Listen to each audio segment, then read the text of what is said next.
On this episode of Beer, Blues, and BS, Kidder's coming to us live from Phoenix, Arizona. Why is he down there? Because it's Metallica time. That's right. And I'm sorry, Kidder. That's probably your copyright. But anyway, Kidder is having a pretty bad day. Why? You'll hear all about it. I mean, and it just keeps getting worse. And I might admit, I maybe am a little guilty of poking the bear just a tiny bit. But don't worry. It's all in good fun. It's all for some laughs. And I hope you enjoy. So relax. Take it easy. It's the weekend. At least when I'm recording this, it's the weekend. Hopefully it's your weekend too. You're in a good place. Welcome to the show. It's Howard Blues and V-Mark Kidder. Pour a cold beverage, pull up a seat, enjoy time with friends. The Triple B! Well, the Triple B sucks. Okay? Oh, come on. Whatever, man. This is Beer, Blues, and BS. Online at beerbluesbs.com. Good evening, ladies and gentlemen, and welcome to Beer, Blues, and BS, the podcast that when Kidder has a bad day, he quickly realizes he has to record a show with Howard Blues, and that just makes it just a little bit worse. I'm your host, Howard Blues, here, as always, with my co-host, the man, the myth, the legend, the Mark Kidder. Kidder, how you doing tonight? You know, Jake seems like an awfully question. It seems off. Poke the bear, and we just started. And there's also the. Oh, you're lagging so bad that I know you're threatening me about poking you, and that's about all I've picked up. Yeah, you're poking the bear. And it's so bad that the internet is even running against us again. So it's like a throwback to the old show. Yeah. Nobody watched that. Wait, we had more viewers then. Maybe this. Yeah. Anyway, I have been better. I have enjoyed my days better. And just trying to set up my phone, use the 5G, I'm using that. That's the Wi-Fi available. So, yeah, there's that. Also, had an epiphany about something else right now that's going to look awfully stupid. But sound awfully stupid, but we'll get into that later. No, we won't. We won't get into that. There's enough dumb stuff going on. So, Jaco, eyes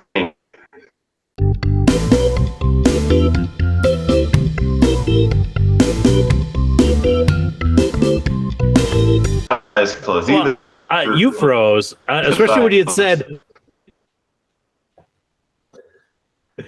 You literally said, I think, and then you froze. And I didn't know if like you were thinking so hard that like the computer had to buffer a little bit, you know, it's too much for this crappy internet signal to handle. It's like, oh, Kidder's thinking, grind to a halt. Yeah. It may have been because I was streaming Peacock through here on the TV over there, watching Payback, because out of everything else going on, why not make this night worse by watching a premium live event? Why not? I'm surprised that you wanted to record this show during said premium live event. I'd forgotten the Payback was happening tonight, so that shows how with it I am. Keeping up that title of, you know, the most relevant host in all of podcasting. Mm-hmm. Just the hell. Then there's that. It's going to glitch. There I am. Okay, so let's get to everybody's favorite part of the show, and that, of course, is what's on tap.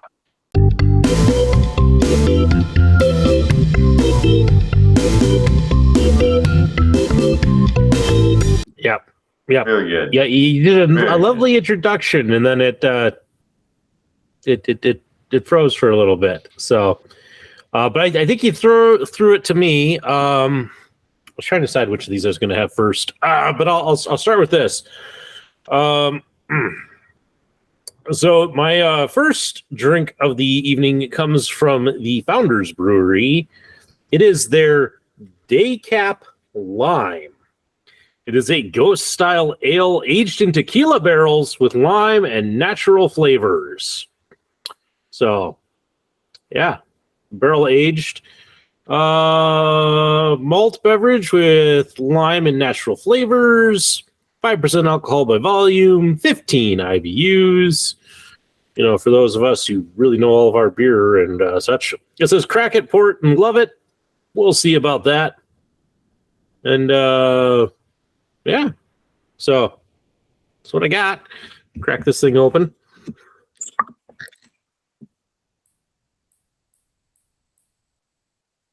Can definitely smell the lime coming right out of that.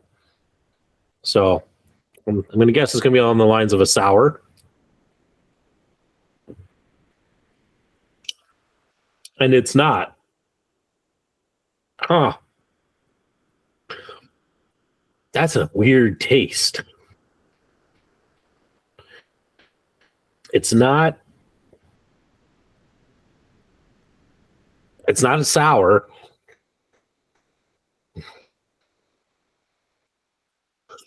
It's listen, it's so weird that Kidder left this meeting. So I'm flying solo until Kidder comes back, because this is how, you know, the world decides to treat Kidder today. But Kidder, if it makes you feel better, I'm kind of suffering. This thing is not great. It's almost like somebody put like too much lime in a dark beer. Is kind of that, like, because it has kind of a vanilla note to the end of it, so it's like lime and then vanilla, and it's not as good as like the key lime sour we had from Distill Brewery. It just seems weird. Yeah, I'm going to rate this a 2. I'm not going to enjoy this. Like rating this show. Who knows? Listen, Kidder, I'm just laughing because, you know, like everything you have said, it like tends to pause and cut off like the last chunk. I can't even listen. So for that reason, I'm just going to laugh and assume that it was some clever punchline. It's the best I can do. What are you having, good sir? What's on tap for you? I know what I'm gonna do. I'm gonna switch over again. I have a feeling the little technical difficulties hamster is going to make an appearance in this episode. Yeah, there he is.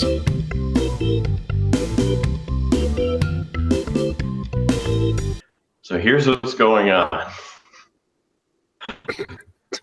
Third time's the charm. So using my phone's hot because we're on 5G. Still losing my network connection. Mm-hmm. Yep, you sounded like a robot there through most of it. This is great. I love technology. And it does not love you. That's not much what I should do. No. I'm literally just sitting here. I put my phone like on the ceiling or something. No, I can't. Let me put it up here. That should be just the right spot for it to fall down on the computer, break the phone, the computer, and this decorative piece that's sitting in the kitchen holding up my computer. Fantastic. Man, and it's Saturday. Like, this is supposed to be a good day.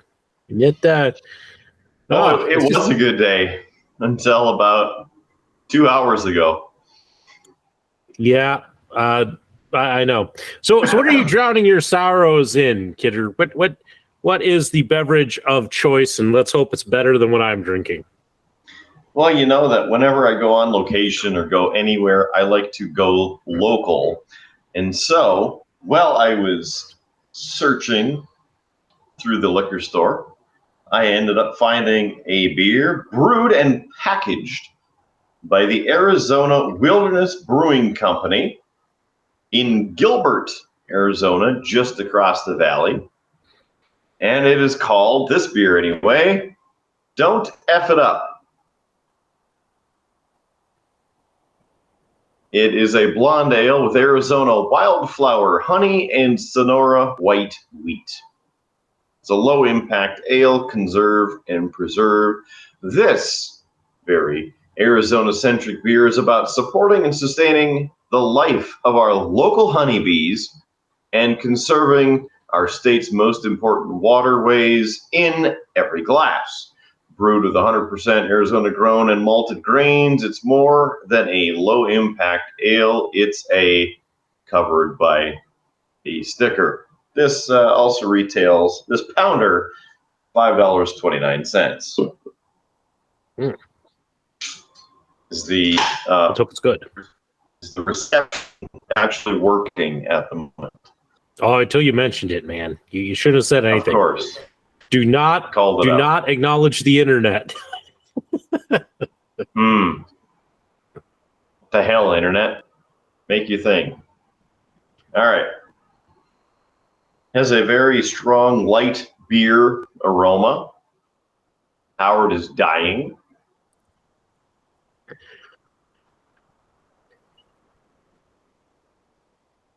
Very hoppy on the nose of this, especially for a blonde ale.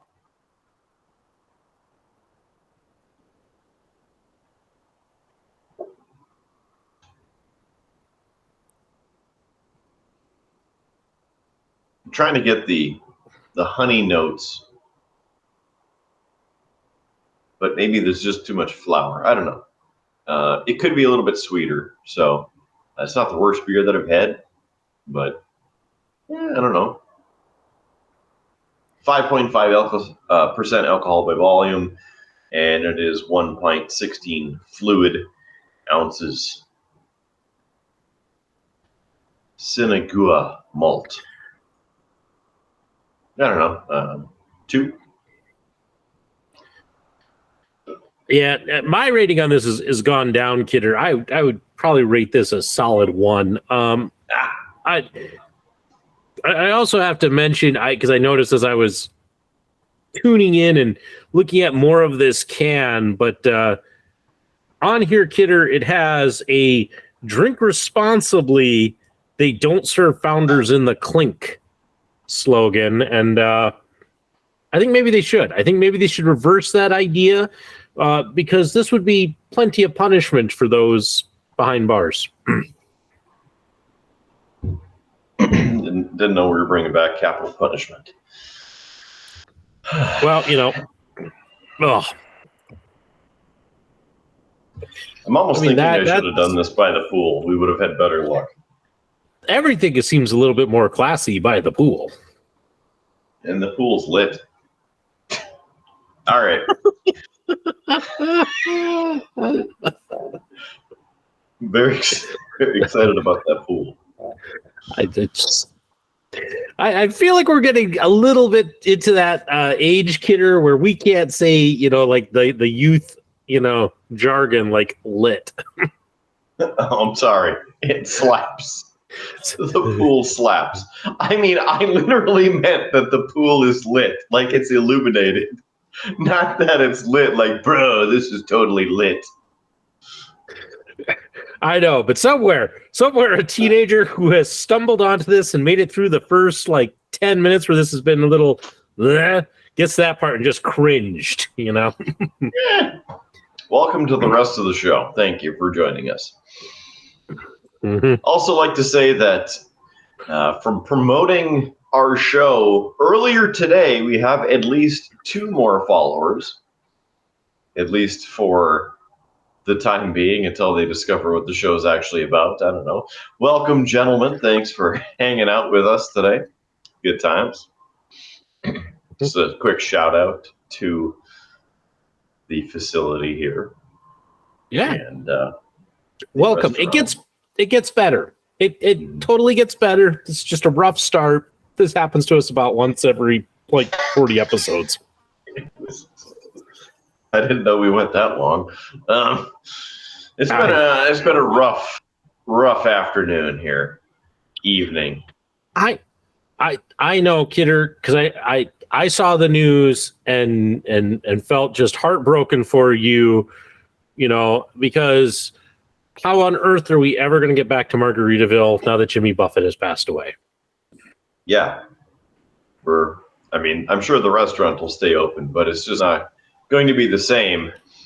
It's definitely going to be salty because now he found the salt shaker. So there's a Jimmy Buffett reference you didn't expect to see on this show. Perhaps also the lime, maybe a cheeseburger, some palm trees. They definitely are going to be serving that cheeseburger in paradise.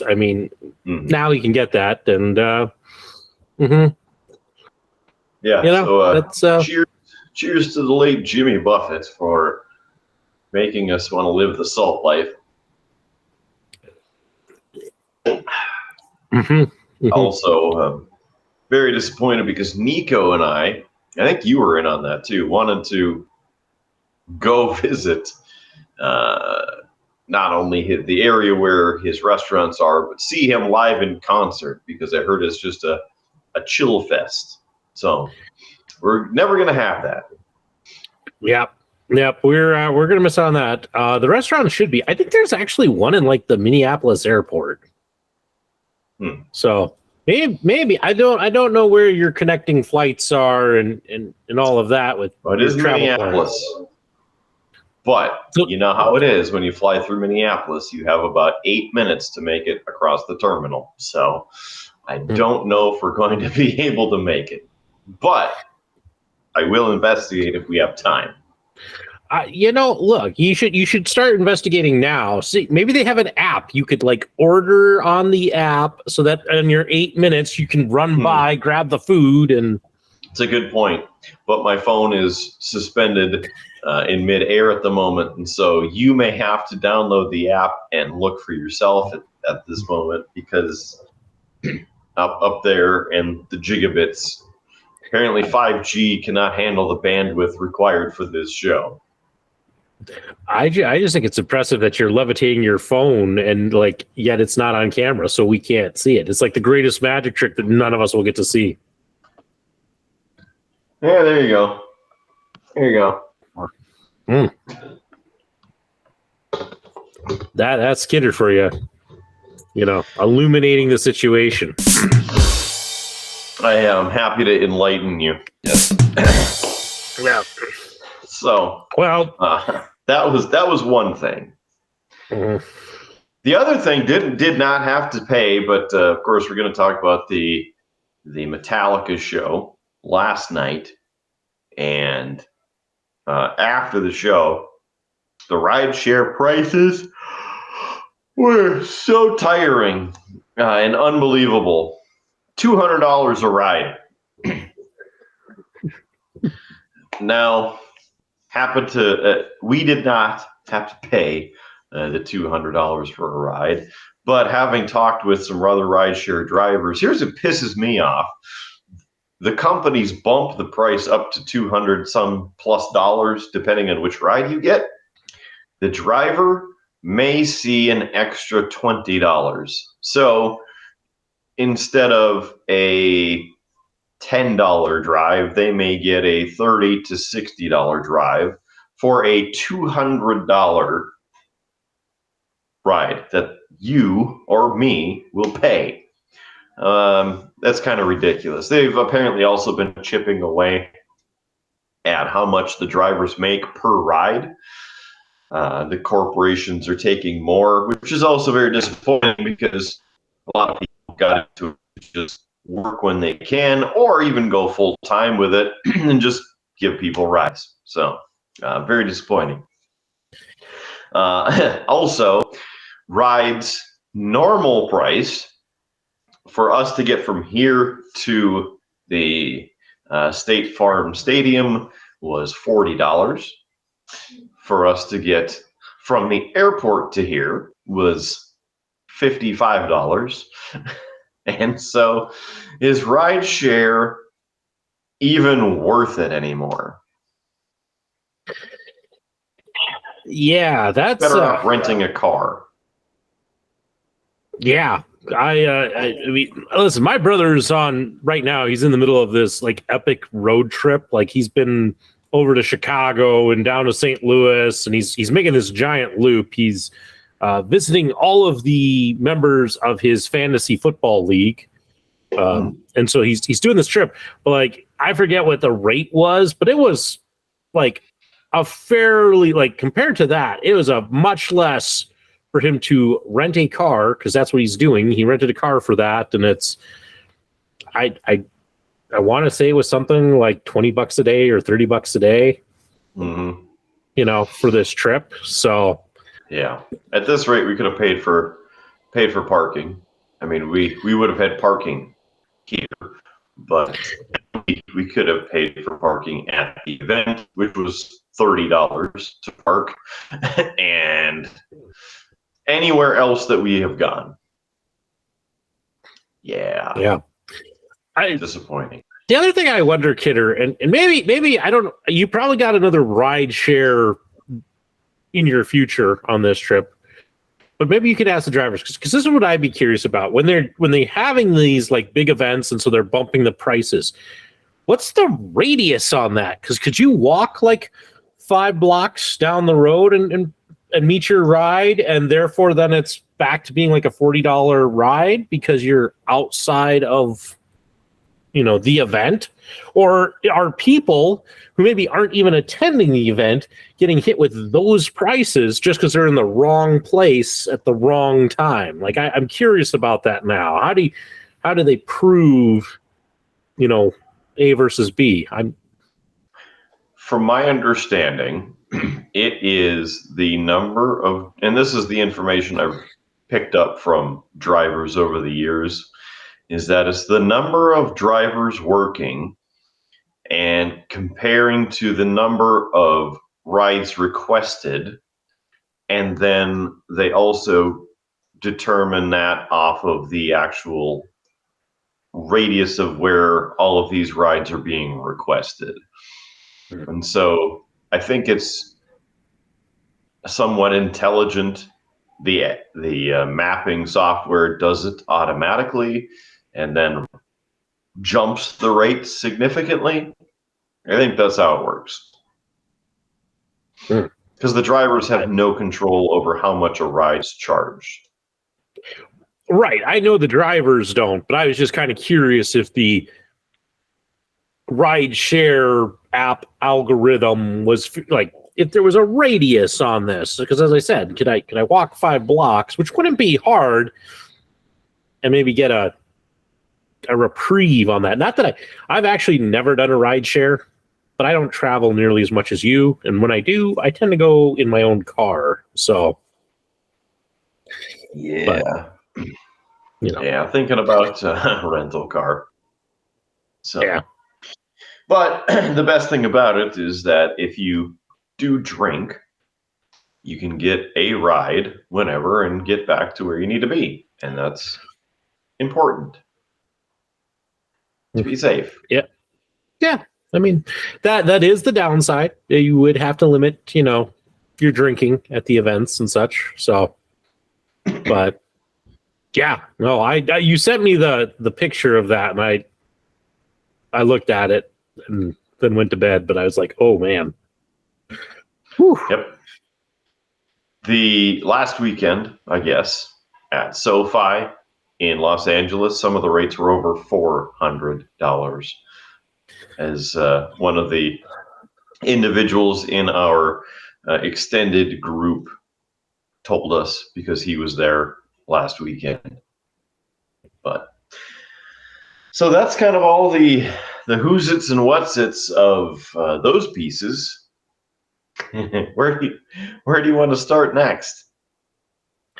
Well, I mean, we are talking about your trip down there. We are talking about you getting to see your favorite band of all time. And I know some things because you sent me some things, but let's stay maybe a little on the positive for a little bit, so people just don't think that we're just two cranky old guys sitting here drinking. How was night one? How was the show? Was it good? It looked like you were kind of on and because I don't know the exact rock concert terms, let me use a wrestling term. It looked like you were on the entrance ramp, and so we're getting to see everybody walk in. Was kind of your seat and kind of behind the bands. Is that correct from what I saw? It's a yes and no, because Metallica does a lot of shows what's called in the round. And so they had a giant ovular stage where they were able to walk around the entirety of it. And then the interior portion was the snake pit, where people who had the fancy tickets were able to go inside. And there was money, or if you're lucky, like one of my buddies who was here, Z, actually I can mention because he's been on this show before. He entered the contest to win the upgrade and got the upgrade for the damn snake pit tickets last night. And no, he didn't take me. So I'm a little bitter about that. It's fine. He had a great time. He was in there. So that was one thing. Now, we were on the floor, just general admission on the floor, and then they had the giant platforms around the stage for both the video walls and effect lighting. Okay? Super cool. We just decided to stand by one of those, and then turns out that's where they set up the barriers to keep people out when people for the band needed to get on stage or get off stage. So we happened to be in the right place. And so I was able to see Mammoth WVH up close and personal, coming on and exiting. Pantera close up and exiting. And Zakk Wylde, as we may know from Pantera, but also Black Label Society and several other bands and projects. He came back around and gave hand, signature shakes, I guess. And I was able to get Zakk Wylde the hand there, so that was great. See, nice, moving this thing. Nice. So the problem, there wasn't a problem with Friday night, last night. Amazing. Love the show. It was great. Tell us more. Because I know where you're going, but okay. Hey, listen, I'm gonna make you stick on the positive for a little bit, Kidder. How was night one of Metallica? What did they play? Did you hear? You want to hear like things and things. Yeah, I mean, hey, break it down for those of us who have kids and can't go off jet set into these big shows. Some of us are living vicariously through you. So. Oh, I see. Well, I will say that if you plan ahead a year, babysitter, you can fly down. It's a good time. But the show, sonically, very good. Visually, very good. Now, with this show, I'm just pulling up the information again as I'm doing a couple other things here as we are doing this, and so I'm sure the internet will not like it. But and I notice I'm like flickering or something. Am I like wigging out on your end? Does it look weird? I don't know. I just thought that was your normal charismatic personality coming across the internet waves. But I could also make a bald joke, but you know, I feel like I've poked the bear enough this episode. I don't need to do it anymore. So that's mine. Just such. I didn't mention it to Kidder. I saw a clip earlier today of Austin singing Jimmy Buffett to the Rock. It was a good clip. It was a nice little piece. Sorry, I was stalling for you while you were adjusting your lighting. I just was making it look like I just got up and left. So yeah, Kidder's quickly doing some research. Feel like I should put the Jeopardy music behind him. Oh, sorry. So I'm dealing with the second part of what we're getting to. Okay. Yeah. So the full set list. Let's give you the full rundown, the full set list, the full thing. So Mammoth WVH, talked about it on the show before. It's Wolfgang Van Halen's band, who is Eddie Van Halen's son. The song that started out playing in the arena was AC/DC's Night Prowler. And then Mammoth opened it up with Another Celebration at the End of the World. It's their current single. Then You're to Blame, followed by I'm All Right. Then Like a Past Time. And Take a Bow and Don't Back Down. That was 6 songs that they ended up playing as part of their set. Very talented, very, very good, very talented group of guys. So very excited to see. 6 songs does not seem like a lot, but I'm sure that when you're opening for an act like Metallica, who we're going to play a lot of songs, I'm sure your warm-up acts do not get as much stage time. Yes. Yes. But at the same time, they started playing at 6 o'clock local time, and Metallica came on at 8:40 local time.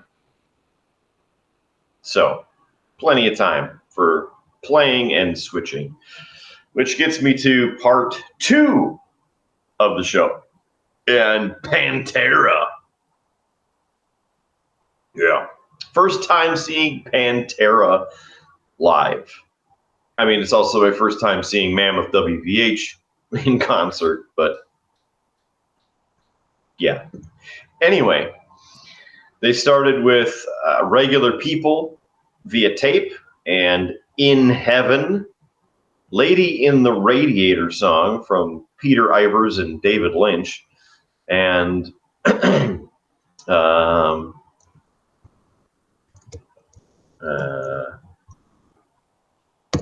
just got some info so that I'm disappointed even more. Right, so they started off jamming with A New Level. Second song was Mouth for War. And third song, Strength Beyond Strength. 4 was the song Becoming, with the Throes of Rejection outro. 5, I'm Broken. Video played and had Cemetery Gates, at least a portion of it. And 6th song officially, 5 Minutes Alone. And then 7, This Love. 8th song of the set was Effing Hostile. 9th song was Walk. What do you say? Walk. The 10th song was a twofer, Domination and Hollow. And the 11th song, wrapping up the Pantera set, was Cowards from Hell. Yeah. So very excited to get to see that. I was very much hoping to see Cowboys from Hell Be Played. All right. Then another set changeover a little bit because they just tear down stuff, set up the other stuff. It's good. Lights get powered on. Music test. Testing the kit, of course, for Lars. And then, as Metallica's been opening up for a while, in fact, last time I saw Metallica, they opened up with this as well, technically. They play It's a Long Way to the Top If You Want to Rock and Roll. Ended up playing a video up on the screen with a bunch of photos from over the years of Metallica and the fans.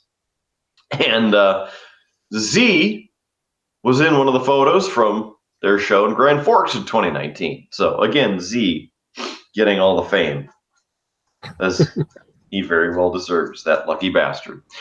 And then, of course, the ever classic Metallica opener, The Ecstasy of Gold. Right into Creeping Death, yeah, one of my favorite Metallica songs there. And then Harvester of Sorrow, Holier Than Thou, You Are, You, Holier Than Thou, King Nothing at number 4. Then the first track from the latest album, 72 Seasons, Lux Eterna. And then followed up by Too Far Gone, another track from 72 Seasons. Then Kirk and Rob had a little doodle that they did, and they come up with these unique doodles for each town that they visit. And this one they called Cactus and Graffiti. Nice little slap in the bass segment. Number 7, Fade to Black. 8, another track from 72 Seasons, Shadows Follow. Track 9, Orion. Very good instrumental. Number 10, Nothing Else Matters, followed by Sad But True. And then 12, how about Hardwired to Self-Destruct? Right before that is where they were supposed to play The Day That Never Comes. However, we'll get to that in a minute. Number 13, Give Me Fuel, Give Me Fire, Give Me That Which I Desire. Announcement to make. And track 14 of the show, Seek and Destroy. Now, notes. For song Fuel, I have attended enough concerts and have watched enough concerts to know generally where the sing-along sections are. And there were a few sections in a couple of the songs, including Sad But True and Fuel specifically, where James did not sing. And it was kind of weird, but again, that's just kind of how it goes, right? So afterward, ended up finding out that The Day That Never Comes was cut. Like I mentioned there, should have been between songs 11 and 12. And the final song was supposed to be Master of Puppets. But it was heard on the down low that James was having vocal issues throughout the day and into the night, which is also why he wasn't singing for a lot of the songs later in the show. Well, we left, happy heart, excited.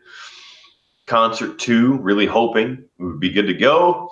And as of now, 3 hours ago, as of this recording, the announcement was made that James tested positive for COVID. The show would be paused / rescheduled to next weekend, next Saturday. And I will not be here next Saturday. So that sucks. I did spend about an hour looking at options of getting down here the cheapest of which would be about $1,000, and the most effective way would be about $1,600. So, Jake, if you happen to know anybody who wants to bankroll another trip for me to see Metallica, I would gladly wear their branded T-shirt for the entirety of the trip, and perhaps a ball cap of some kind. Hell, I'll even wear shorts that are branded or pants. I'll even wear leggings with the logos. Like, help me out, people. Get me to Metallica.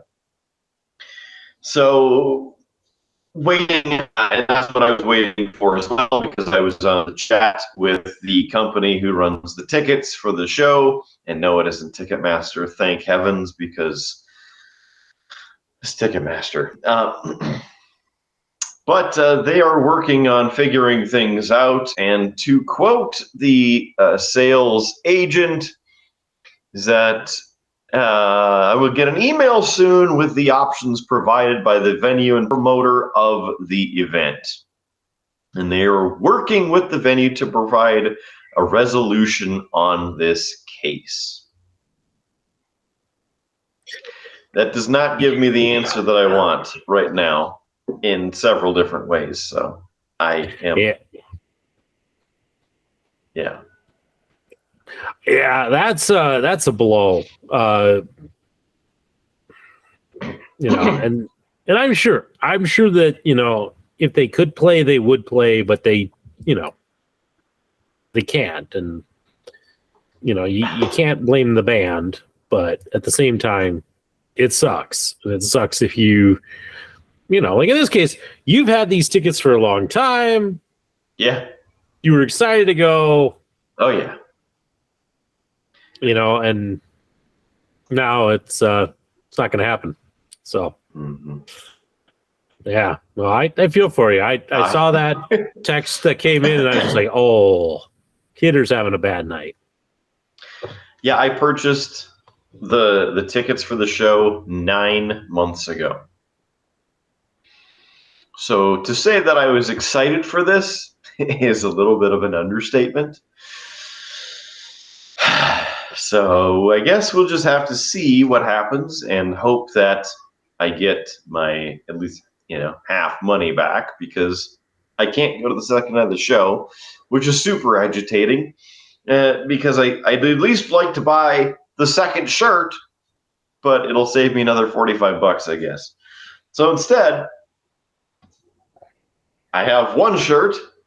Now here's the night one shirt. Nice. Little interesting look to it. And I had first thought it was like an alien with its eyeballs popping out, but it's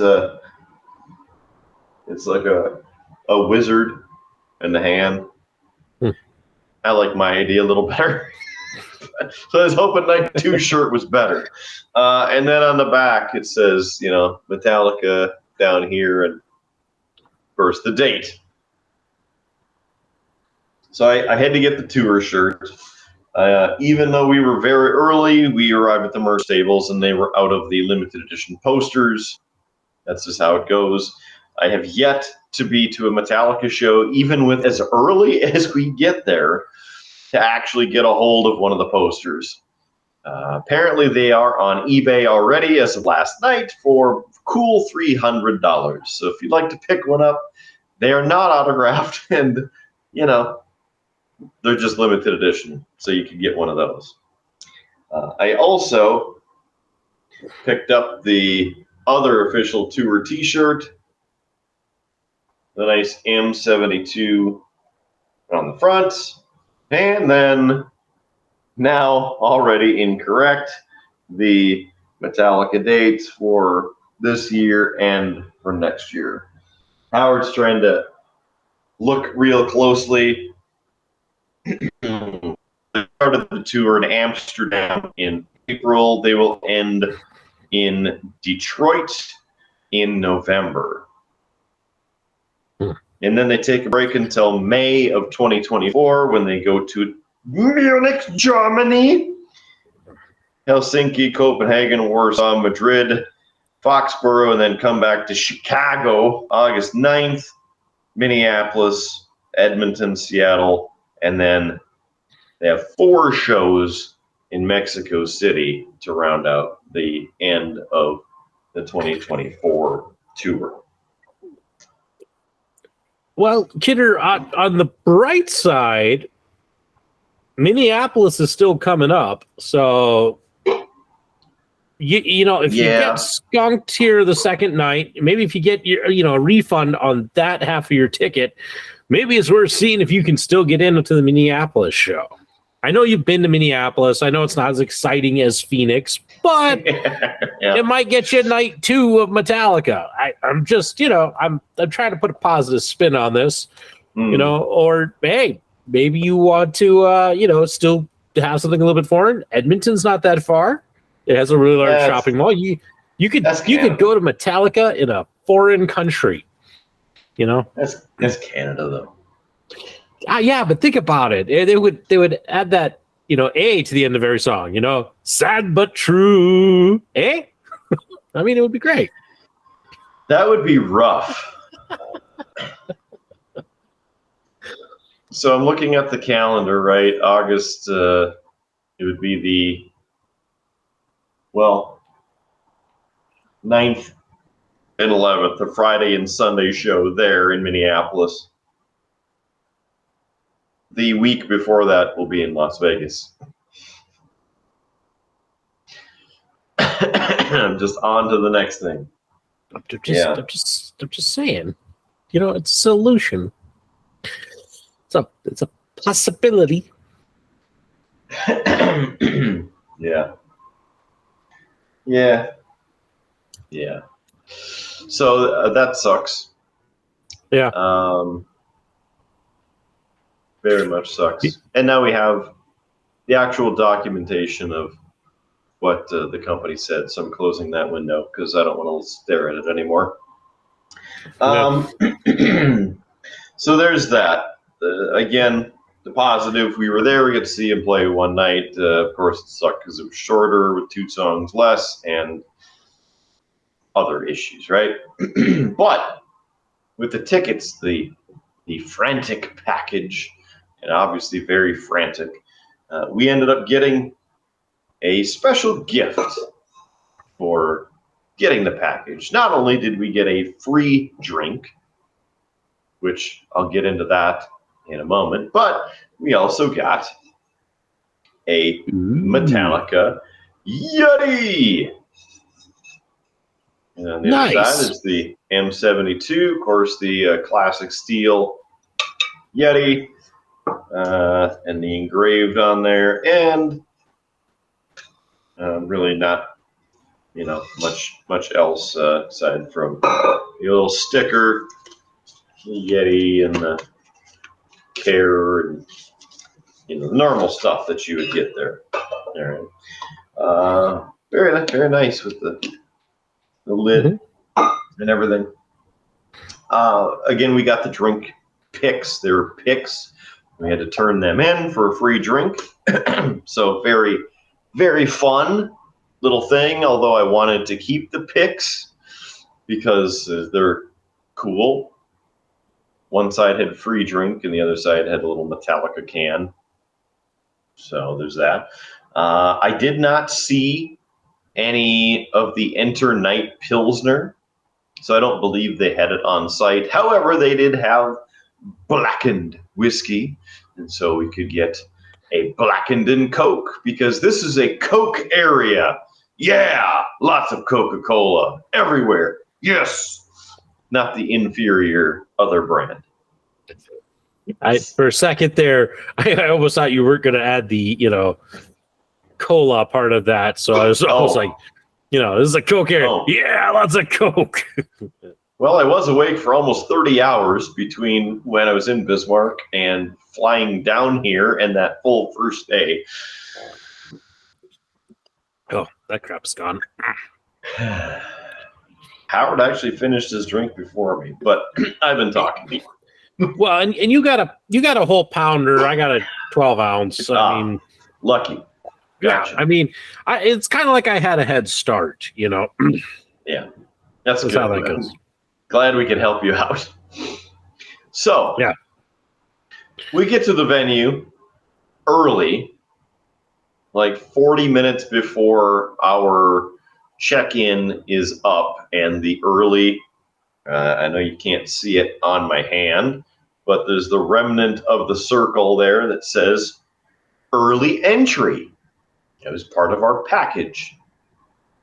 And then on this, we got the early merch. So it's actually a shirt with the Metallica M and 72 on it. Very cool stamps. I would like to have the stamps, just to have them. But we got there, got in early, got our gifts, got the shirts, bam, we're good. And then we are waiting and waiting, get in line and waiting. And the time's ticking down, tick, tick, tick, tick, tick. And suddenly it's 4 o'clock, and then they finally open the doors, and I'm wondering what's going on. Well, we were supposed to apparently go talk to somebody to get in. Didn't say that anywhere. So we didn't get in early. We got in with general admission. Sucks. So we didn't have the VIP-ish merch. So in case I wanted to find something else, because we kind of hurried to get the shirts, look at those, move on, right? At the other merch stand. Anyway, we get in, and we're like, we got to use these drink tickets. Where can we use them? Go over to this person. Oh, you got to go over there. Okay, so we go over to that area, ask a person. Oh, no, you got to go downstairs because you're on the floor. Okay, so we go over to the area to get down to the floor. You need wristbands.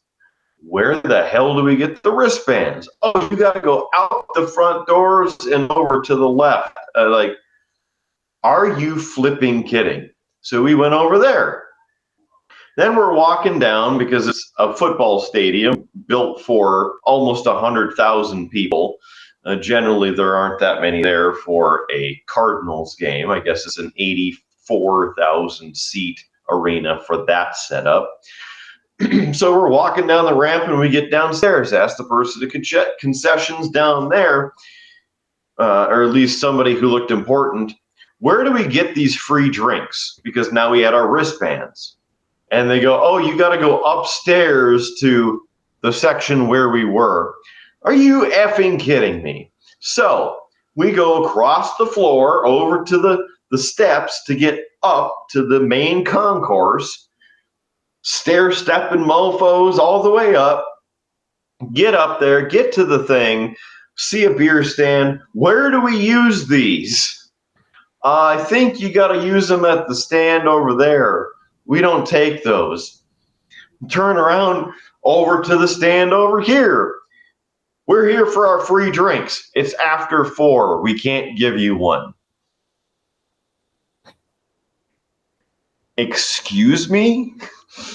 We didn't get in until 4:02. How could we get a free drink if you're serving them until 4? Oh, you had to use them before then. Did you not just hear what I said? Because I think you're missing the point here. So, like, where's your manager? Lady's like, yeah, that's up to the promotional company. And she gives me their phone number. Doot, doot, doot. I'm on the phone now. So I get on the phone. This person picks up. Here's what's going on. A, B, C, D. We went across the building, just everything that I just told you. Hold on, let me talk to my manager. I'm like, how many managers do people have around here? My Lord, it's like the government. So we wait a couple minutes, comes back on, and hold on, I just want to let you know we're still working on it, checking into things to figure out who to talk with and make sure we can get this figured out for you. Cool, wait another minute. All right, so we figured it out. They're going to get word up to the concession stand, use it at this place. And I'm like, okay, that's good because that's where we are right now. So it would be awesome. And we can get it figured out. Perfect. Thank you very much. Turn around, tell the lady who was working with us and the other two bartenders about that, and about that time, due to the near piece rolls up and he's telling them the same thing, and we got our drinks. We were able to give the picks to them and get a blackened and Coke. I should also mention that at the very beginning of all this, of where we go to get our free drinks, is where we were pointed. There it was an area like the blackened bar or fade to black bar or something like that. And we were going to try and go in, and they're like, "Where's your lanyard?" We didn't get one. Oh, well, you got to have a wristband then. Where's your wristband? And then that is what really started the spiral into the frayed ends of sanity, if you will. So, got our drinks, figured all that out, went through the concert and everything, as I had mentioned, had a great time. Also, because I'm thinking all out of order, I'll get to something that we purchased before the show. But after the show, got together, met up with Z and the other extended cohorts, and took a tour of the outer portion of the Phoenix Metro to get to where they were staying. We were all kind of hungry and went, "Hey, what's around here?" And Paul, the other guy, goes, "Hey, have you guys had Whataburger?" No. Mrs. had never heard of it. Z and I had not visited, had not partaken in a Whataburger because it's a Texas-centric thing, and then stretched out kind of across the Southwest to some degree. So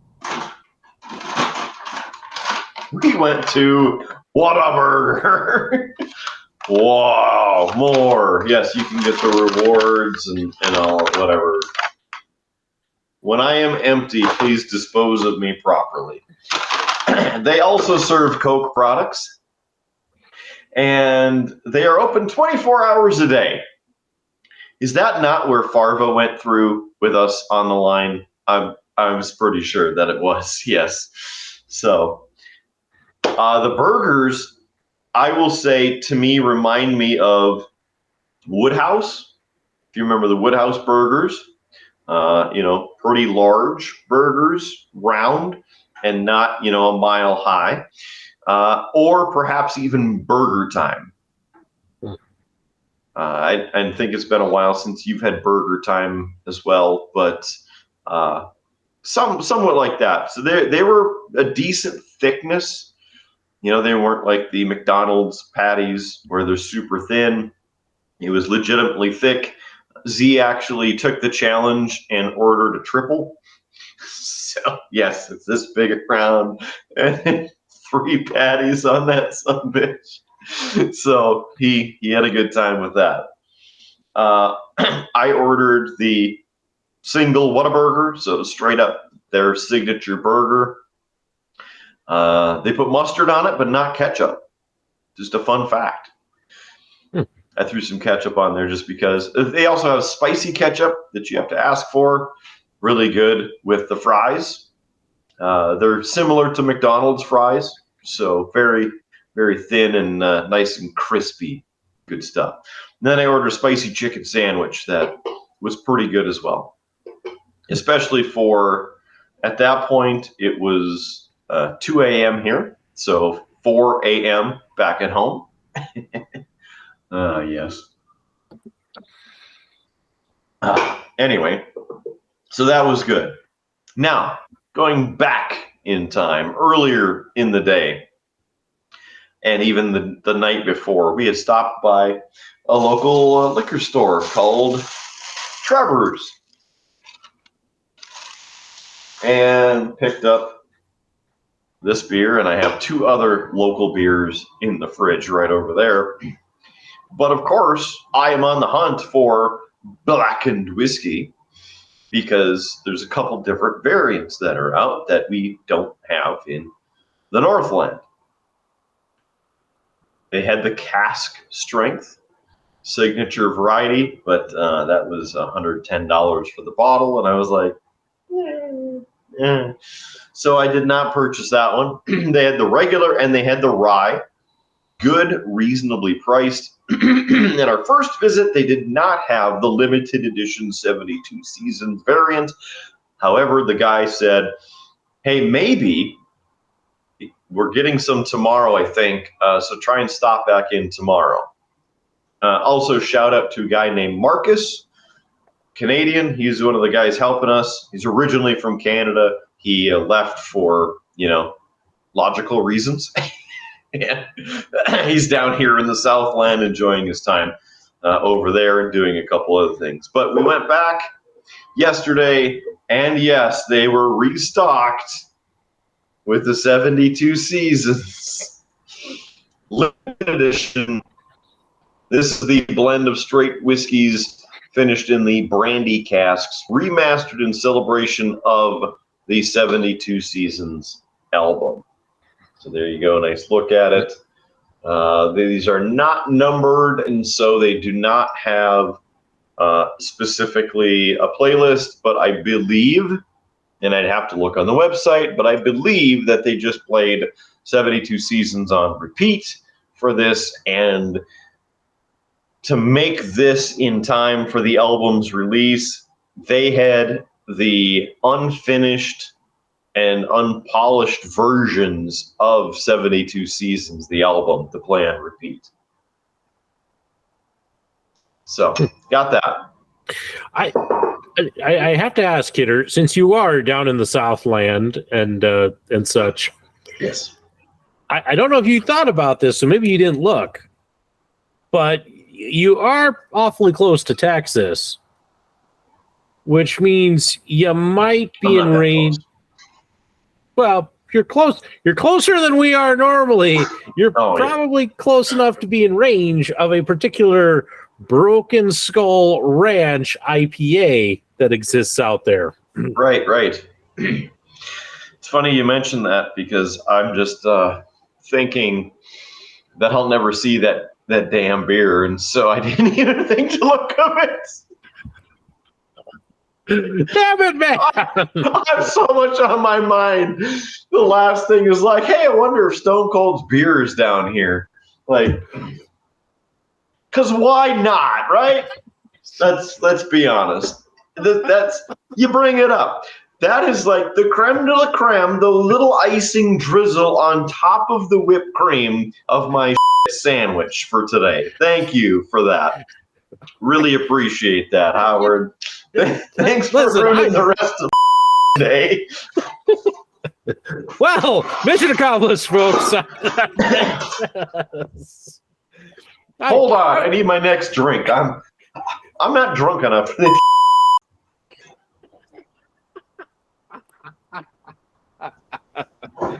I really wasn't trying to troll him with this. I just thought, since he was down there and had a liquor store, he would have looked.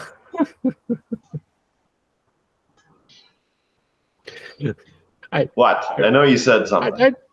I just said I really wasn't trying to troll you with this. I just like, you went to a liquor store while you're down there. Of course you looked for a Broken Skull IPA. It just makes sense, but now I'm going to have to go back, and they're going to be like, really, you're here 3 days in a row and you don't live here. We need to have some kind of an intervention.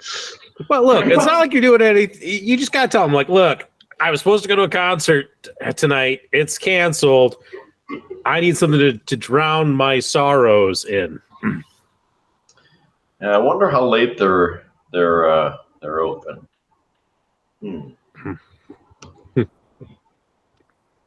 So while you're looking that up, you grabbed a second beverage. I have a second beverage. So let's hit it with everybody's favorite second segment on the show, which is What's on Tap? Round 2. They close at midnight down here, so that means I still have enough time. They're going to be Right. like, what the hell are you doing here? I hope Here's what- Marcus is working too, so I can tell him about the biggest sandwich. And might have to go back to Outback. Jesus. Well, what Yeah, I went what to are you Outback. having? Oh, I I thought you were talking about yours. No, I was just going to say, because I know you put up on Facebook, guess where we're going to dinner tonight? Yeah. And I didn't guess because I feel like that's one of those things where it's like, I know what the answer is, so I shouldn't guess. It just gives it away. You're setting it up, it's the softball. Yeah, kind of like the site that I'm currently working at. We had one staff member who started doing What Is It Wednesday with artifacts, and another employee keeps being the first person to post and say what it is. So, And that's really helpful to generate comments on your content. let me tell you, I could tell you some stories, Kidder, not on here because HR. But anyway, what are you having? What are you drinking? I heard you crack it open. Yeah. I didn't even wait. I was just going to start drinking. That's how it just sucks. No, not this. I don't know if it sucks. I haven't tasted it. I've never seen this before in my life until I picked it up. It's a Tombstone Brewing Company Wild West Wheat, 5% alcohol by volume, 16 fluid ounces. There's an orange wheel as the sun in the back in the old West town there. This is a classic American wheat ale combining clean, delicately fruity ale yeast, citrusy hops, and a traditional nutty, grainy wheat character with coriander and orange peel, creating a refreshing summer treat. A perfect complement to a hot Arizona summer day. Tombstone Brewing Company online at tombstone.beer. Maybe that's why we're not getting traction, because we need a .beer identifier. I don't know. But they are located in Tombstone, Arizona. Let's see. Other than that, I don't know. I also, as I'm looking at this, had a remembrance epiphany at the stadium yesterday. They had these aluminum reusable, like recyclable cups, right? And they're Coors Light, Ball Corporation aluminum inside the Cardinal Stadium. I just want to throw that out there because it was, 2 blocks from where the Arizona Coyotes used to play. Not anymore because they were evicted.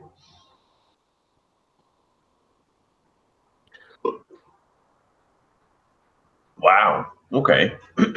So,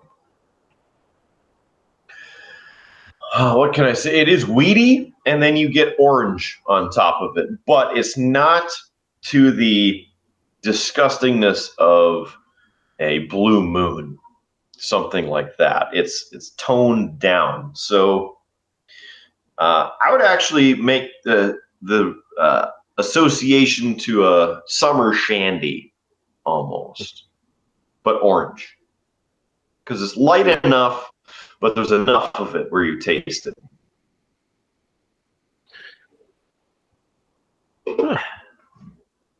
Sounds good. Also, Sounds good. as well, we're doing what's on tap. We were recommended this, the Ferry Ranch rye whiskey.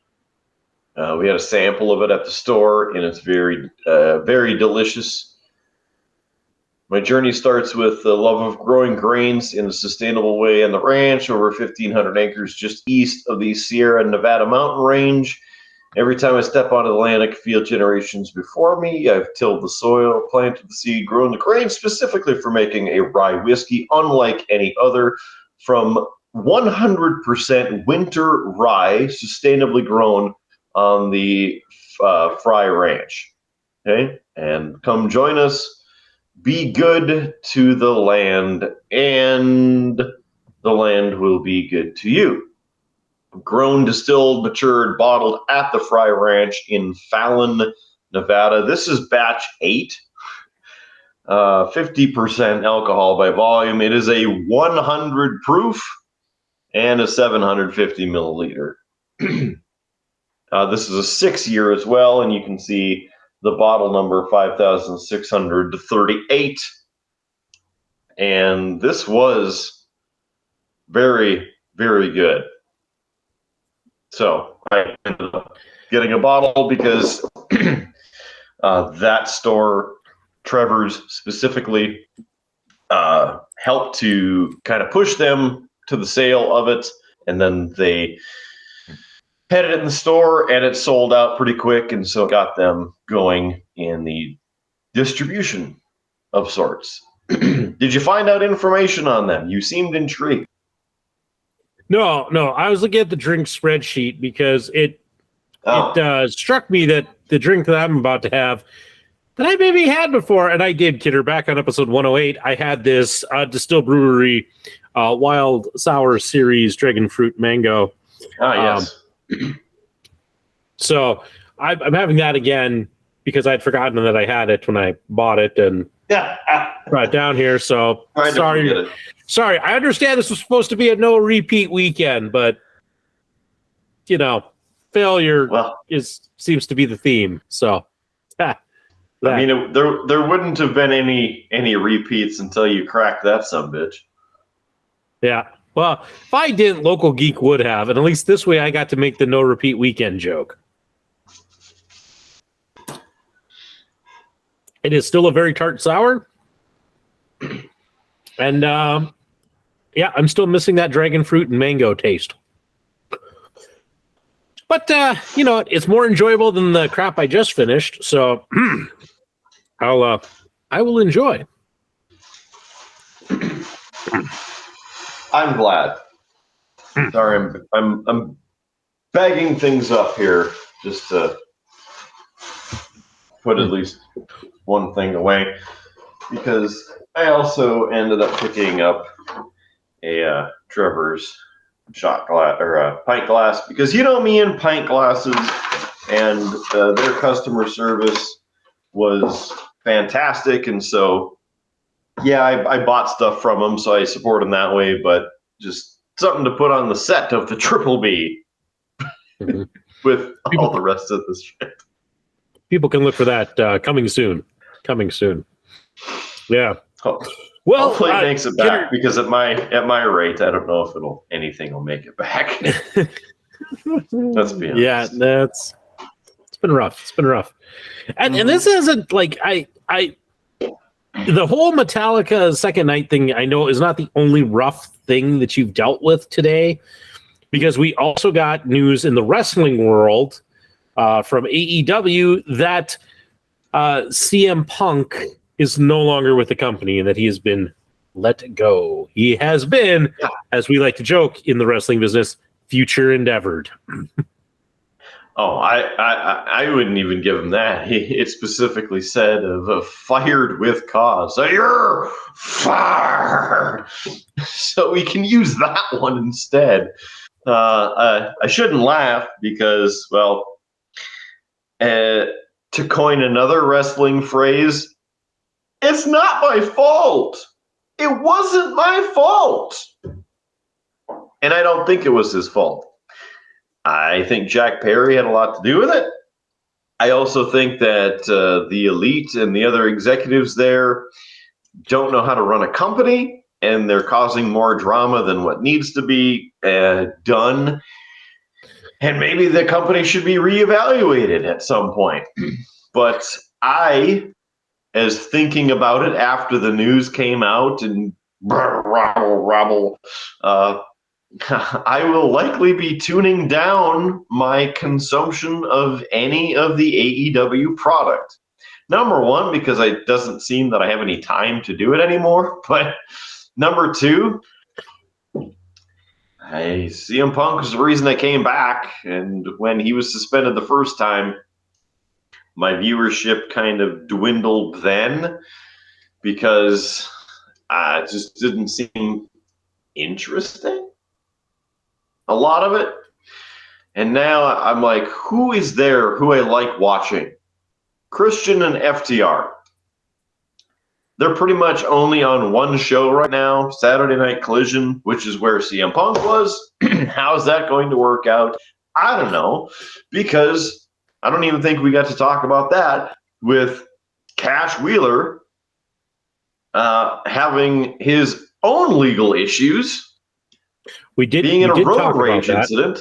We did talk about it, but he was able to go wrestle in the UK. Thankfully, the FTR retained their championship. But like, what the hell, man? Yeah, I mean, and I don't have the time to follow really any of it. But there are a few more of my personal favorites who are over on that brand who, if I had the time, I might check it out. I might watch a bit more, because there's people like, gosh, I'm going to get it wrong, but, Bryan Danielson is over there.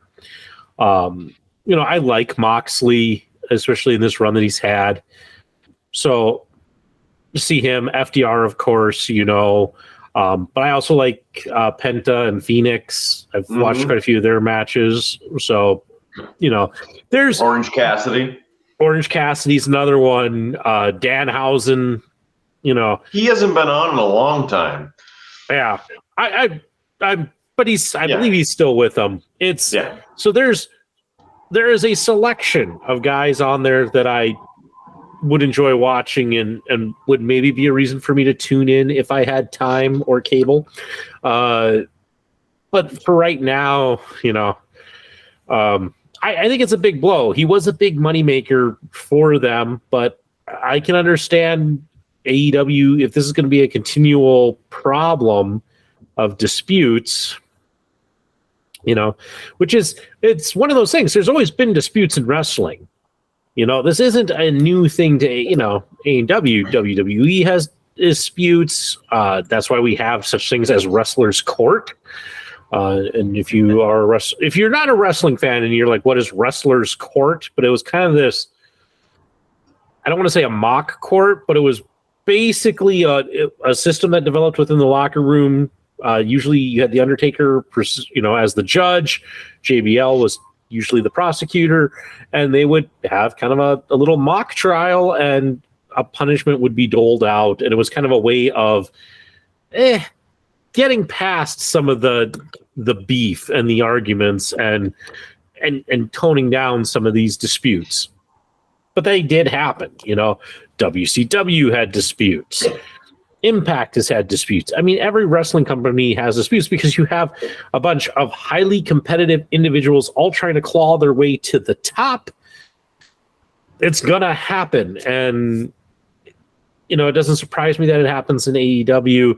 I think CM Punk's, the brawl with the Elite, I think it just really, that was just such a big one that it kind of put him on thin ice. And I would have said that any little thing that he does, and it was going to be out. It was kind of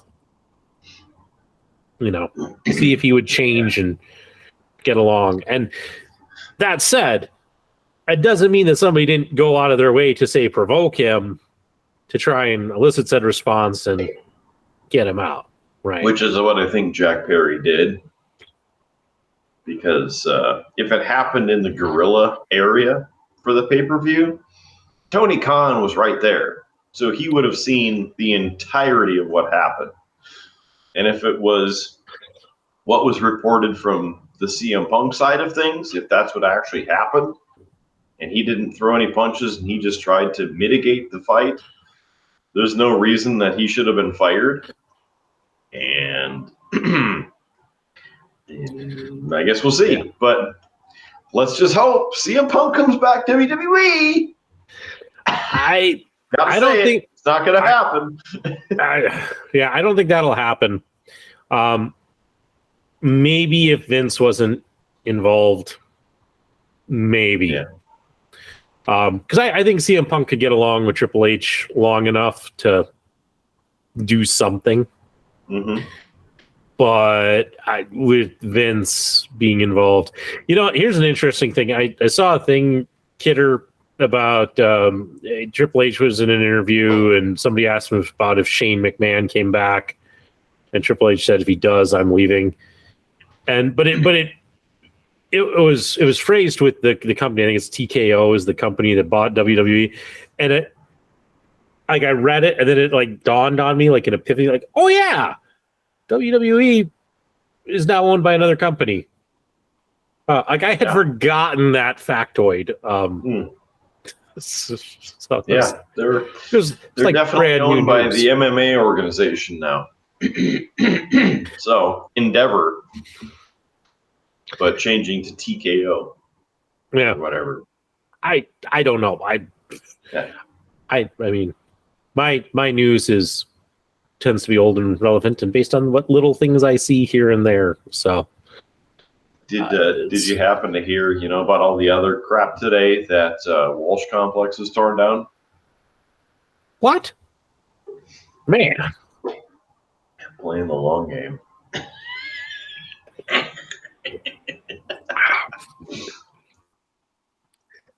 that joke is just never going to get old. Yeah. Also, spoilers to capping off this WWE Payback, as you may have caught on that I was trying to watch it earlier. I watched enough of it. Becky Lynch and Trish Stratus match was pretty good in a steel cage. And then what was after that? John Cena's the host of the show because he's now back because, he can't be in any movies. So might as well do what he can legally do and still make some money. Back to SmackDown. So he's there. He was the host and was the official guest referee for The Miz versus L.A. Knight. Yeah. And of course, L.A. Knight won. That was a good match. Also, Rey Mysterio and Austin Theory. Rey Mysterio retains the United States Championship. Pretty good match. And then the match next, it was quite the slobber knocker. I was making sure I got the wording correct from good old JR. I don't know if it was an Falls Count Anywhere match or just a hardcore match or what the rules were, but it's for the Tag Team Championships. Judgment Day versus Sami Zayn, Kevin Owens, and your new Tag Team Champions, Damian Priest and Finn Balor. I mean, they really haven't done anything with Sami and KO since they won the titles at Mania. So, which is sad because you had them flying high on all of this momentum, right? They had momentum, that golden currency in the WWE, momentum. And then it's like the writers realized, crap, we got nothing after they win the title. And KO got injured for a bit. Yeah. But still, and it makes sense because the tag team division is still nothing spectacular. So now this frees those two up to go back to being single stars. Yeah, I suppose. Anyway, that's just another little cherry on top of everything for you. It's like getting a cherry in your old fashioned just ruins your day. Yeah. Mm-hmm. Other than that, I was going to say, Kidder. I was going to share some bad news that I have. Something that's affecting me. You're got some bad news. Yeah, so that you're not sharing all of the misery alone here. So Kidder, I backed a Kickstarter a while ago from a company called Broken Anvil Miniatures, and they make some really nice, high quality 3D printed resin miniatures. They're gorgeous. I bought 3 of them, and then they did this Kickstarter. I'm like, sweet, I can get a bunch of these at a decent price, and I was excited for it. I backed pretty heavily into it because I had bought 3 and I was very impressed with them. And I'm like, this will be fun. There's some fun sculpts, some things I really think are pretty cool. And I've been a little bit behind on my email, but I was reading one today, Kidder, from Broken Anvil Miniatures. Apparently, they've been going through this whole merger process. They hit some financial trouble, didn't know how that they could solve their problems and complete the Kickstarters that they had promised, and so they found a company that was willing to purchase them to do a merger and to help them get through these projects. Sounds like it was going to be good. They started doing some things to try and make it through the merger process. The owner of Broken Anvil joined that company for a bit. Excuse me.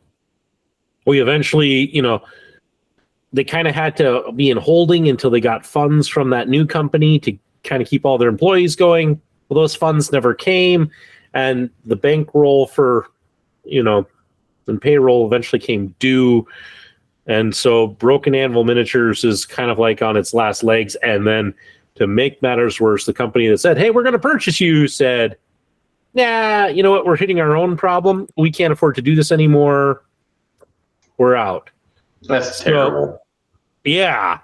Broken Anvil had to lay off some people because the payroll was getting so low to just try and hey, and the thought was always hey, we're going to furlough you. So we're putting you on pause. We can't pay you anymore.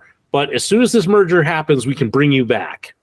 And now that the merger's not happening, they don't have the money to bring these guys back. And it's just a crummy thing that's happening. They're going to try to move forward and get this through, but it's tough. So I might be out some money on this, which is sad because they were an exciting kind of upshoot of a company. And as I said, I've purchased some miniatures from them and they were gorgeous. And I'm like, all right, I'll support this. Help you guys get your, product launch, and yeah. So we'll see. Yeah. That's how it goes. You want some more bad news that I've forgotten about until you mentioned the game and going under? You know what? This episode is probably going to get something along the lines it's been a bad day for the brothers. One thing, I'm out of that beer, and that wasn't too bad to finish. But the bigger bad news. I'm like half, man. I know. I'm on vacation. The calories don't matter. Who cares? Volition, after 30 years in operation, has closed its doors. The creators behind Saints Row, the biggest, I think, of their platform, Red Dawn, or not Red Dawn. What was it? Red Faction?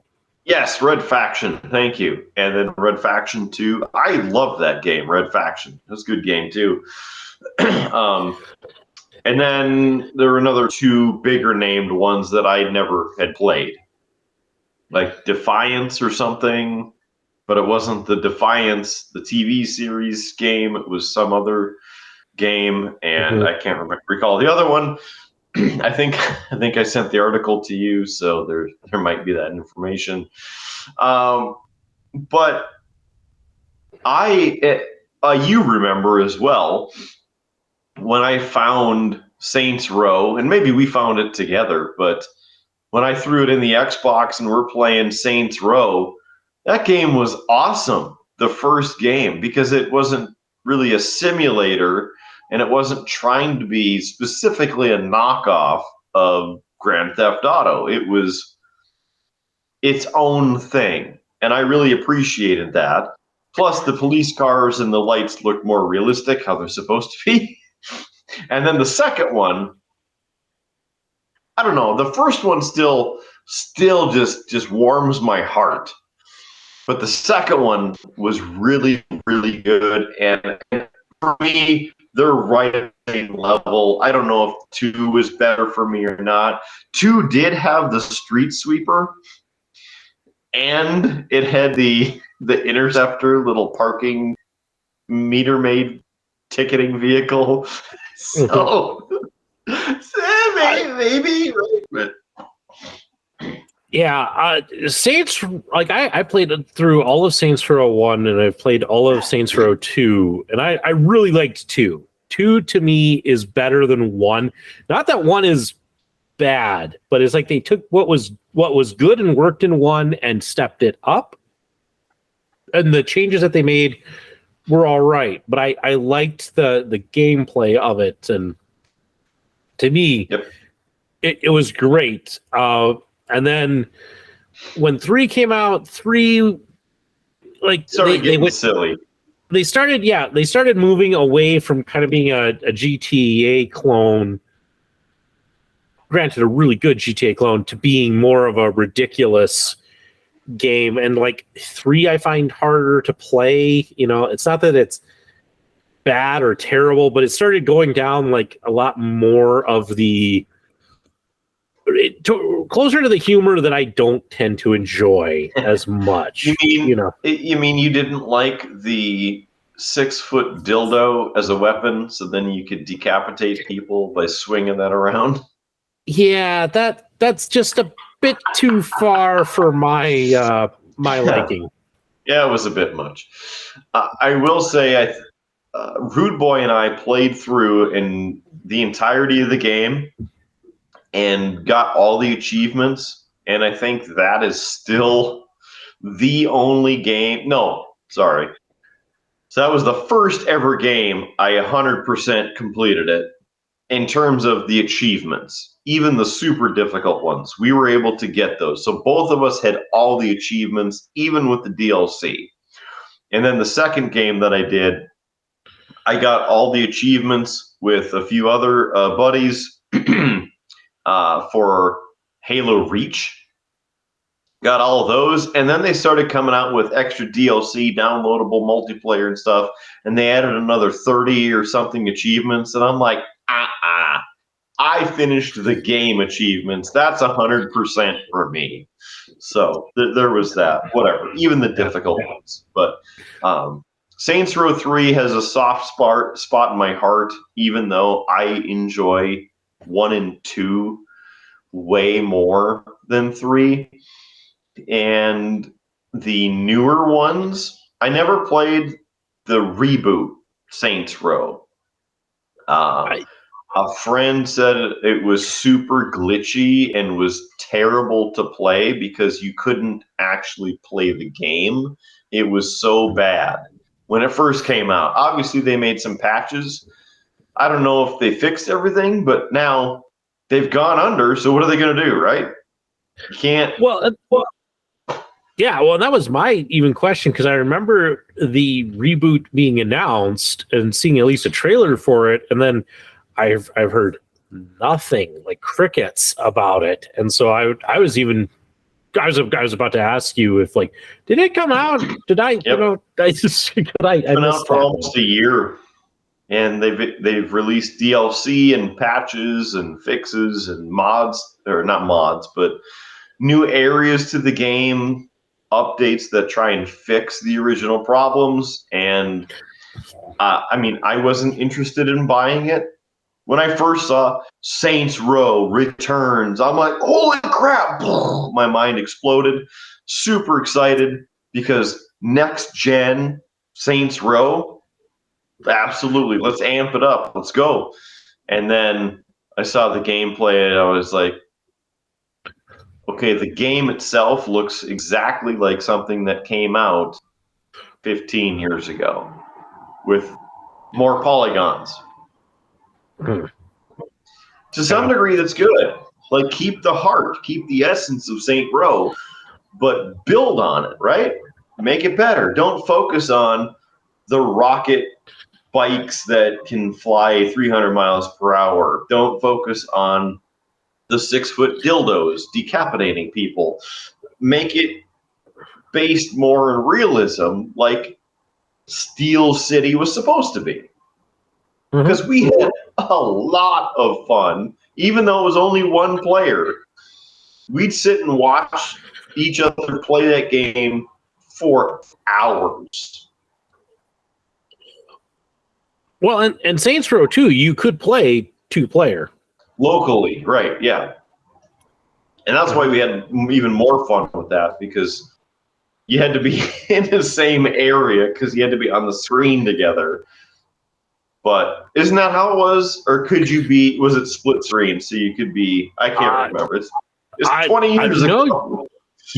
I believe you could actually play it over, like I on my system, you on your system. Oh, okay. But by the time that that got good, I think you had already played through the game, and you tend to be, in my experience, you tend to play through a game and then you're kind of almost done with it. If it was really good, you might come back. Whereas me, I will play a game I've already played before a couple of times. Yeah. And so I think it was one of those that so I think by the time I got through Saints Row 2 and was hey, we could do this and get all of the co-op achievements, you're yeah, I'm done with that game. Oh. Okay. I mean, maybe instead of doing one of these shows, we should just do a playthrough co-op. Well, and then about the time that we started doing that, it just hit me. We also started playing Borderlands at the same time, and I think that sucked up much more of our gaming time when it was the you and I had available. We played Borderlands more than anything else. So my character's still waiting out in some place for us to continue. Hey, with some annoying freaking robot sitting there yelling at him. Yeah, we're behind on Borderlands games, but I don't have time to game much these days, so that's the sad part of my life. Have you heard of this thing called cocaine? Yeah. You need to sleep. And you know what? After probably 3 months, your heart's going to explode, but it's going to be worth it. It'll be fine. It'll be fine. I need another beer. Yeah. Hold on. I know we don't have much left on this show, but I bought 3 beers specifically for this show. And damn it, after today, I'm going to crack open that other beer. I was going to say, we got 15 minutes, so. That's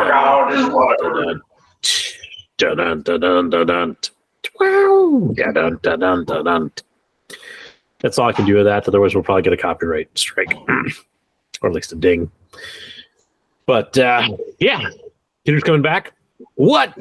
Let's bring this to everybody's third favorite segment on the show. That is What's on Tap, Round 3. Drink. Getting closer to Mortal Kombat 1 coming out. I'll just throw that out there. Is that the movie or the game? The game. Been watching all the trailers when I can. I think I saw something that Batista's going to be in the next movie. I haven't seen that. They just used him. They actually recreated one of the original ads for Mortal Kombat when it first came out. So the original Mortal Kombat one, they actually just redid one of those ads with Batista in it. It was pretty good. I watched it. Maybe that's what it was. I thought it was a promo for something. Anyway, on to the next beer. This one is in honor of Hefe. I don't know if he actually watches our episodes, but Hefe, this one's for you because it is the Hef Wheat Ale and the sunrise on the can from the Pueblo Vida Brewing Company.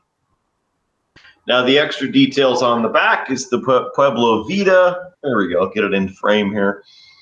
They're located in, Tucson, Arizona, one of the best cities in America.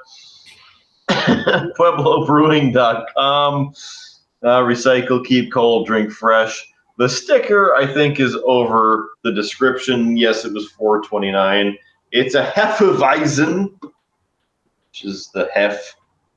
See if I can get this. It would have been much easier had I done this before I took the, opening. Took 2 opening of the can. I don't know. I can't get the sticker off. I'm going to have to drink this thing first. It's not peeling off. And I don't. I don't even know what the first word is there. So, cheers to round 3.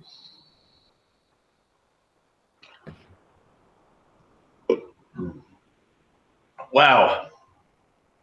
Whoa, it's got the, whoa, that's, I almost feel like chewing it at the end. That's weedy. Wow. It's a Hefeweizen. It's weedy. Wow. I think my allergies with a sneeze or have some sinus trip here. I don't know. Jeez, that's thick.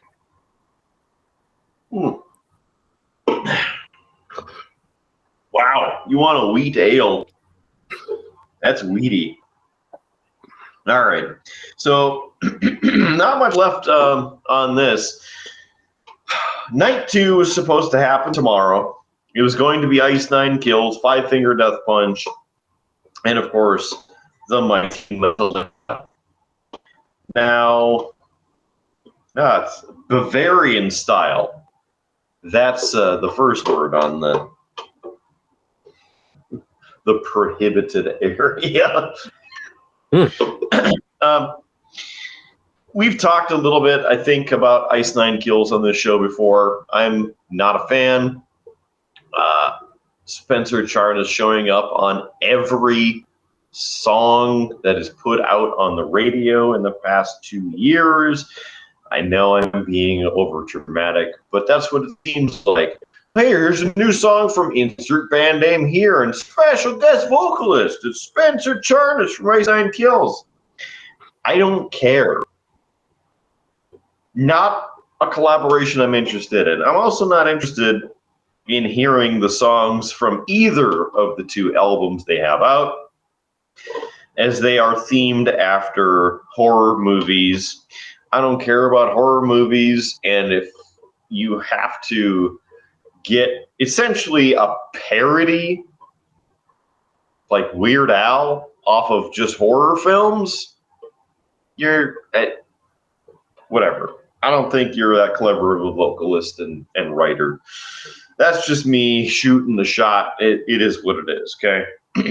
So I don't like them, and I probably would have went up to the bathroom for 20 minutes while their set was playing. Other than that, 5 Finger Death Punch. What's that? I was just going to say a shout out to insert band name here. I mean, those guys have really been rocking it, and I'm looking forward to their second album. Sorry, that was a joke. I didn't want to interrupt your rant to make. I was just wondering who they were and how I said something to elicit that. Truthfully, I kind of screwed up the joke because you said insert song title here, but See, I'm even ranting, and I don't know what the hell's going on. And they put this sticker right over the alcohol by volume and everything. I'll get there by the time we have to close this thing up. And Howard finished his, so he can finish his thought now. I mean, that was it. I just had a crappy joke to tell. That was it. And then you were going to start talking about 5 Finger Death Punch. Yeah. So, obviously saw them at the North Dakota State Fair in July, and wasn't a terrible show there. So now I'm kind of glad that we went, because, I mean, instead of seeing them twice in as many months, essentially, we saw them once. So it's better than none, because, you know, a good or a bad rock concert is perhaps better than no good rock concerts, right? Mm-hmm. And besides, this was supposed to be a no repeat weekend. Yes. Good thing they didn't play this weekend again. Apparently last weekend at SoFi Stadium, Ivan Moody was unable to sing, and they had other vocalists from other bands step in. and sing the Five Finger Death Punch songs. From, again, Paul, going off of his experiences being there last weekend, he said it was weird and he didn't really like it because it's a different sound. Okay, even though the vocalists were good from other bands, such as All That Remains, that one band that they were able to borrow the lead vocalist from. And I don't have the list in front of me, and of course I'm, busy peeling away at this label, so I don't have the names of all of the fill-in lead vocalists. But to some degree, I would be interested in still seeing that show to hear something different, because I've seen Five Finger Death Punch 4 times now, and then tomorrow would have been the 5th time. So to hear it done a little bit differently, yeah, you want to hear your band play, but they're not really my band. Metallica's my band. So I think we should have had Lars sing the songs. Just have him sing. It's Master of Puppets. It's a good song here. Master. Just call my name. Won't have a thing. Yeah, Master.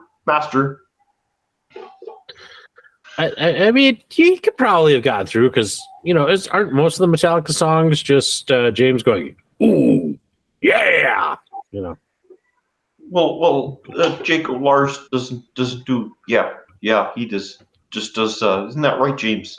Yeah, ooh, yeah. So. See, you just did all of their greatest hits right there. If they hadn't played it, and I talked again earlier in the episode with Fuel specifically, if they hadn't played Fuel, it could have been something like Lars coming up there. Hello everyone, I have an announcement. I'm Lars Ulrich from Metallica, and just want to say that give me fuel, give me fire, give me that which I desire. Yeah. And then off we go. Yeah. I mean, you're thinking, you're like, hey, we could do that. I was just thinking, and I know live music, people want to hear it live, but with songs like Fuel that, yes, kind of people sing, you think you probably could have played like a little snippet of, James, and he could just lip sync that little bit, and then the audience would have been off with it, and you could have gotten by with that. Maybe you would have been able to tell because of how he vocalizes things. But Lars of turn on Icy Red, Adrenaline Crash, Crack My Head, Adrenaline Junkie. I can't even keep going. It's so ridiculous. And on this overly silly impression, Kidder, we've been talking for quite a while. I have to do this. I mean, I can't force you to do anything. I saw your cheap plugs from the episode that came out this week, and I mean, you flew through that so much that I didn't even bother trying to line up the cheap plugs as you were doing it. I just went, and here's the cheap plugs. Go.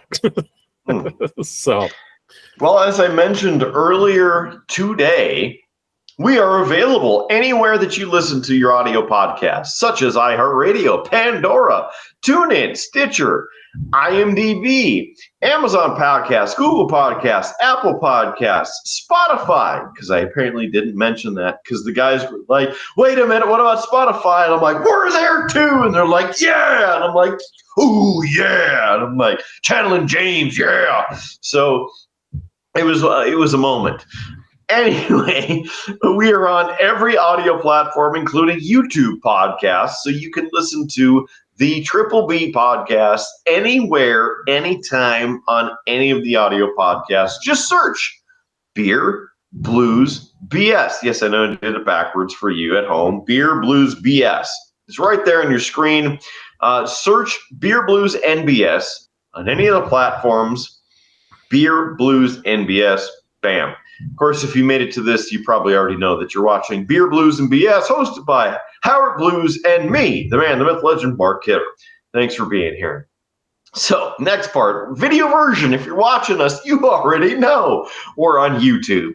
Thank you for being here. If you're listening to the audio version, you can watch this entire episode, probably on mute by now, on YouTube. You can do that for free. Please just subscribe, hit the thumbs up on each episode. And, if you feel like sharing, that would be cool too, because sharing is caring. We would certainly appreciate that. Also, man, we have a merch store. I mean, we have quality threads just like this on both of our merch stores. We have two merch stores. Howard's doing it.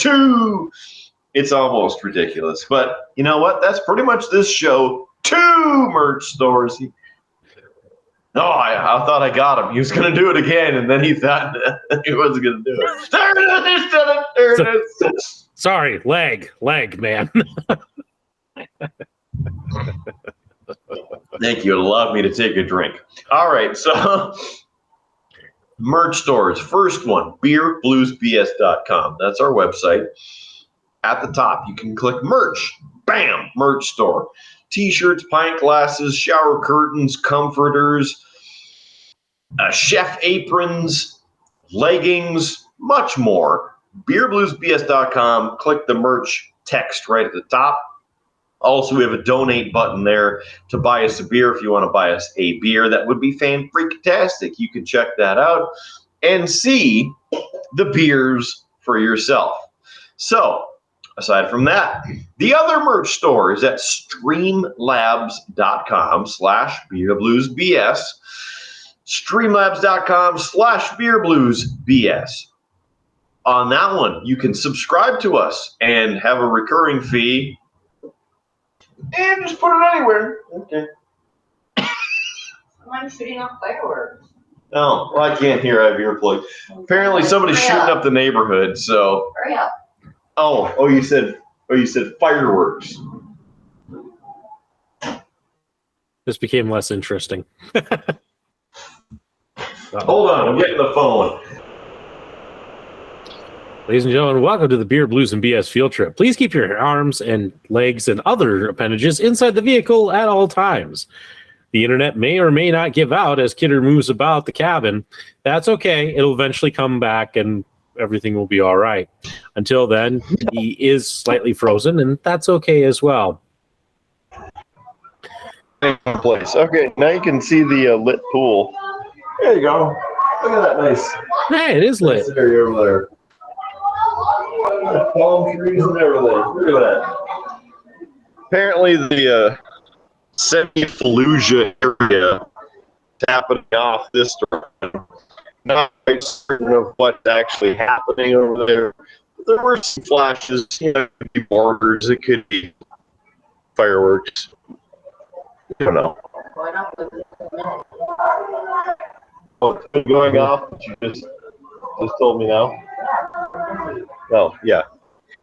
Because we're busy. But look at that. I believe that Kidder is moving back inside as the crowd noise is dying down, which means that our internet will hopefully return to its normal pace and Kidder can finish out the show.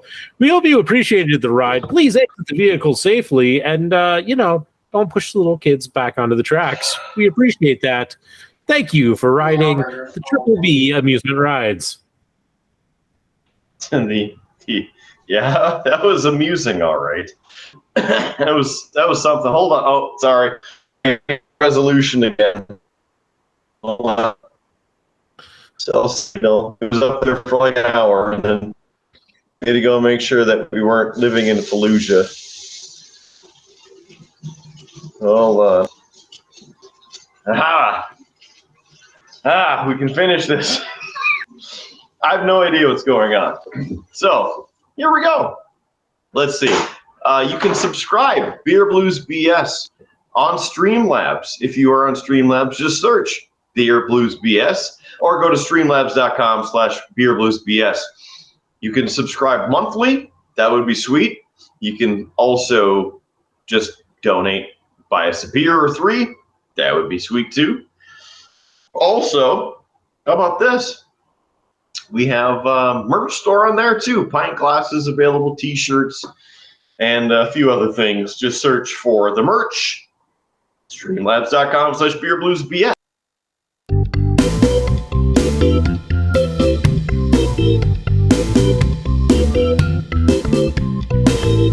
Apparently, the Kidder has left the meeting. He was finishing up with Streamlabs. Let's see, he did the audio podcast. He mentioned the video podcast.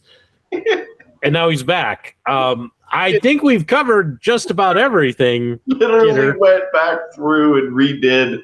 Just like, join the meeting. Like I was in the meeting. Apparently not. So now I'm in the meeting again. Let's see. We've covered where you can find us and everything, so please join us, help us, and maybe we can have like better, solid, secured interwebs for the future. Maybe a dedicated satellite connection, so we can collectively collect our thoughts.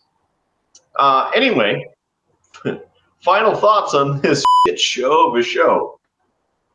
Well, we've made it. We're here at the end, and Kidder, life will get better. Things will happen. I'm trying to remember the really cheesy, stupid, make you feel better poem I did in Adam Maxwell, but it's not coming to me.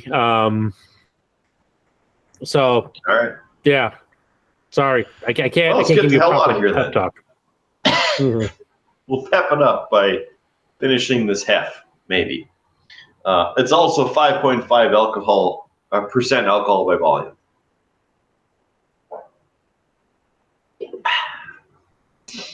So, anyway, if trying to think of the handyman's code there.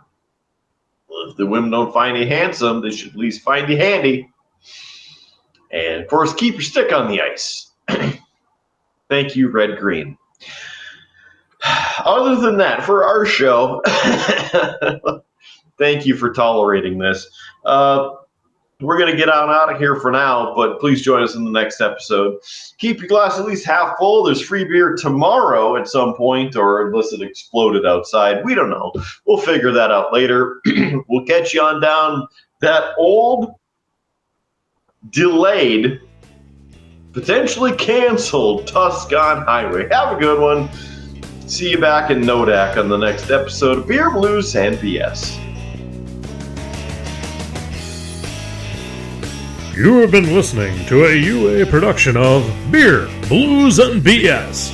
If you enjoyed the show, help others find out about it by rating the show or leaving a review at your podcast listening service of choice. Thanks for listening, and may your glass never be empty.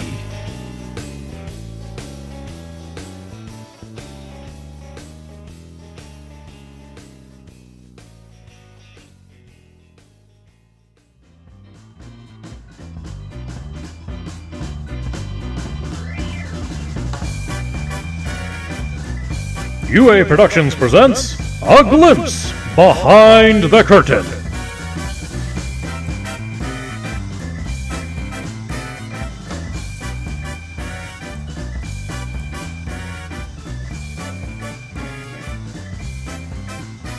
Here. This. Working a podcast harder than high school geometry. Sometimes. And it's a little extra difficult right now because several different things that we can get into momentarily.